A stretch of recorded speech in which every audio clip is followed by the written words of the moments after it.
सीमा हैदर को लेकर जल्द ही एक बड़ा फैसला लिया जा सकता है। सीमा हैदर मामले की फाइल अब सीधे उत्तर प्रदेश के मुख्यमंत्री योगी आदित्यनाथ के पास पहुंचने वाली है। सीमा हैदर और उसके प्रेमी सचिन मीणा से यूपी एटीएस की पूछताछ लगभग पूरी हो गई है। सीमा और सचिन से जितने सच उगलवाने थे वो उगलवा लिए गए हैं। यूपी एटीएस के साथ ही सेंट्रल एजेंसियों ने भी दोनों से पूछताछ की है। अब यूपी एटीएस अपनी जांच रिपोर्ट उत्तर प्रदेश की होम मिनिस्ट्री को भेजेगी। इसी के बाद फैसला लिया जाएगा कि सीमा हैदर और उसके 4 बच्चों को पाकिस्तान डिपोर्ट किया जाएगा या फिर उसे केंद्रीय जांच एजेंसियों के हवाले कर दिया जाएगा। ये फैसला अब उत्तर प्रदेश के मुख्यमंत्री योगी आदित्यनाथ को लेना है। सीएम योगी इस पूरी घटना पर बारीकी से नजर बनाए हुए हैं। वैसे भारत में पाकिस्तान के जासूस किस तरह से काम करते हैं वो सीमा हैदर को देख आपको पता ही चल गया होगा।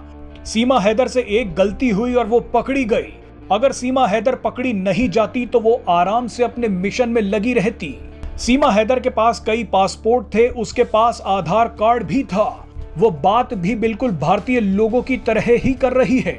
सीमा अगर यूपी एटीएस की गिरफ्त में ना होती तो कोई अंदाजा भी नहीं लगा सकता कि वो पाकिस्तानी हो सकती है। सीमा हैदर तो भारतीय लोगों से भी अच्छी हिंदी बोल रही है।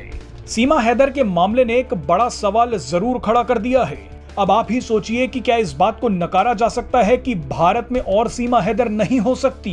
क्या इस बात को नजरअंदाज किया जा सकता है कि पाकिस्तान ने सीमा हैदर से पहले किसी और को भारत ना भेजा हो सकता है कि नेपाल और बांग्लादेश के रास्ते कई पाकिस्तानी जासूस पहले से ही भारत में आ गए हों।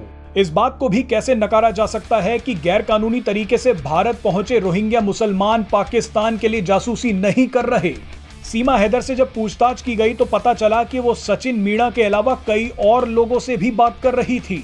फेसबुक पर सीमा हैदर के नाम और तस्वीर वाली 35 प्रोफाइलें बनी हुई हैं।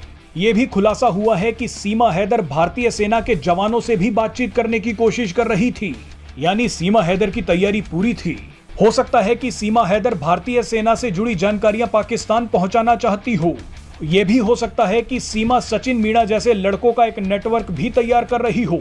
उत्तर प्रदेश का माहौल बिगाड़ने के लिए कई अपराधी लगातार कोशिश कर रहे हैं। आपको याद होगा कि नरक पहुंच चुके अतीक अहमद के संबंध भी पाकिस्तान की खुफिया एजेंसी आईएसआई से थे। अतीक अहमद भी पाकिस्तान से हथियार खरीदता था। यानी सीमा हैदर देश के लिए किसी टाइम बॉम्ब से कम नहीं थी। अगर सीमा पकड़ी नहीं जाती तो कई बड़ी घटनाएं हो सकती थी।